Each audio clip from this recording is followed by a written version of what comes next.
Hello. तर कामावरून आल्यानंतर थोडासा आराम केला आणि मी आले किचनमध्ये. तर हे सर्व भांडी मला कपाट्यामध्ये मांडून घ्यायची होती आणि सकाळीच प्लंबर नळाचं काम करण्यासाठी आले होते. त्यामुळे घरात खूप असा पसारा झालेला होता आणि त्यामुळे मला पुन्हा सर्व लादी वगैरे पुसावी लागली होती. सर्व किचन वगैरे पुसून घेतलं होतं आणि आता झालं होतं चहाचं टायमिंग. तर आता खूपच दिवाळीचा फराळ खाऊन तब्येत वाढलेली आहे, त्यामुळे चहाही थोडासा कमी करायलाच हवा.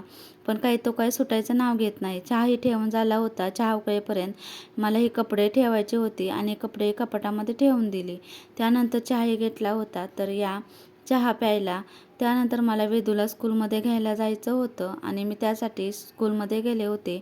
स्कूलमध्ये जाताना मी थोड्याशा नेहमीशा काही भाज्या हव्या असतील तर त्याही घेते आणि मला थोडंसं वेदूसाठी स्कूलसाठी वस्तूही घ्यायच्या होत्या. तर हे ड्रेस मी मिशोवरून ऑनलाईन मागवले होते आणि त्याचं अनबॉक्सिंग केलं नव्हतं. तर हा ड्रेस मी मागवलेला होता ब्ल्यू कलरचा आणि हा कॉटनचा होता. खूपच छान असा मला मिळालेला होता. हा दुसरा ड्रेस होता. तर हाही कॉटनचा होता. तर हाही छान ड्रेस होता आणि हे सर्व मला 500च्या आतमधले ड्रेस मी घेतले होते. तर चला तर मग आजचा व्हिडिओ इथे संपूया. बाय.